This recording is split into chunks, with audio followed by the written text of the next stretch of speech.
All right, let's get right into it. Today, we're breaking down the central and pretty controversial thesis of Aaron Clarey's essay, Sanity is the Future of Wealth. He makes this really bold claim that in our modern world of, incredible abundance, the very definition of wealth is shifting away from something financial to something much more psychological.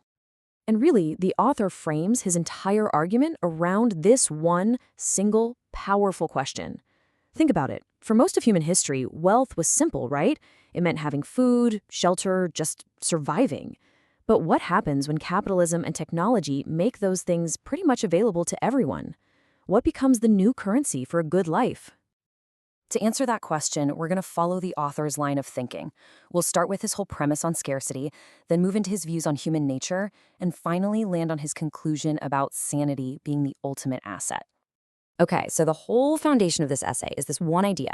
For those of us in the developed world, we're basically living in a post-scarcity society. He argues that the historical link between having more money and having a significantly better quality of life, well, that link has been seriously weakened. The key phrase he uses is asymptotically erased. It's this math term that basically means a gap that gets smaller and smaller, infinitely closer to zero, but never quite reaching it. The author's point is that today, huge increases in money for the super rich, they only buy these tiny marginal improvements in their actual day-to-day lives. And to make this idea really hit home, the author uses a simple analogy: cars. He says his old Kia Rio did pretty much 99% of what a Ferrari does. I mean, both get you from point A to point B safely, they protect you from the rain. The core function is almost identical, despite a massive, massive price difference. He applies the exact same logic to food.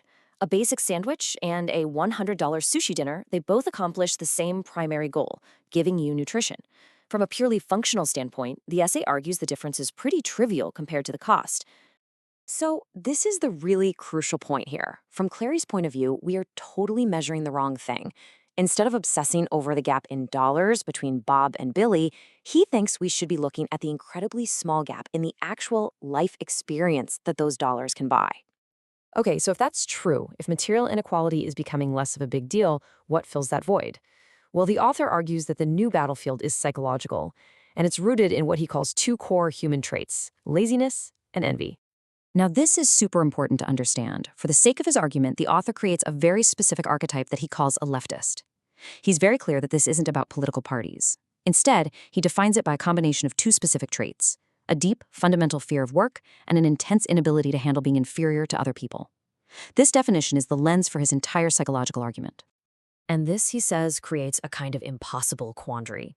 If excellence in life, things like being skilled or physically fit or having great relationships, if that's all earned through hard work, but you are fundamentally terrified of that work, how do you possibly cope with the intense envy you feel towards people who actually succeed? Well, according to the essay, this archetype doesn't solve the problem by, getting to work. Instead, he claims they use three specific psychological tactics to dodge the problem entirely and basically create an alternate reality for themselves. He lays out three of them. First, redefining what excellence even is. Second, irrationally valuing unearned traits. And third, engaging in what he calls professional victimhood. Let's break each one down. So, the first tactic he talks about is redefining excellence. The goal here, he argues, is to just change the rules so nobody can ever be judged as better or worse than anyone else. He points to things like participation trophies or the fat acceptance movement as attempts to tear down objective standards, all to protect people from feeling inferior. The second tactic, that's all about finding value in things that, well, you don't have to work for, things you're just born with. In the author's view, this explains the intense focus on identities based on race or gender. He even suggests that claiming a mental illness can be used as a way to get a badge of honor without any real achievement. And that brings us to the third tactic: victimhood. The author presents this as the ultimate excuse. The idea is that if you can blame all your failures on some societal oppression, like sexism or racism, then you're totally off the hook. You don't even have to try. And this doesn't just excuse a lack of effort. In his view, it actually creates a demand for special treatment. Okay, so the author's built out this whole framework, right? But he says that creating this alternate reality, it comes with a huge, devastating cost. And he explains this through what he calls the reality principle. The reality principle is actually pretty simple. Reality, it always wins. The more your beliefs and your decisions are based on these comforting lies instead of hard truths, the more you're just going to crash and burn against the real world. A decision based on a delusion is just destined to fail and ultimately make you miserable. And this is where we see the psychological fallout, right? The author claims a life built on these evasive tactics can never lead to real happiness. Instead, it just breeds anger, resentment, and envy. Because deep down, the person knows their whole worldview is just a fragile house of cards. And then the author makes what is probably his most provocative claim yet. The essay suggests this isn't some unconscious self-deception. He argues that on some level, the person is completely aware that they're living a lie, but that the lie is still better than the thing they fear most, just a normal life of hard work and responsibility. And all of this, all of it, brings us to the author's big conclusion. This is where he finally answers that question he asked at the very beginning. So here's the absolute linchpin of his argument. With money basically off the table as the great differentiator, the only inequalities that really matter are the ones it can't buy. Things like respect, friendship, love.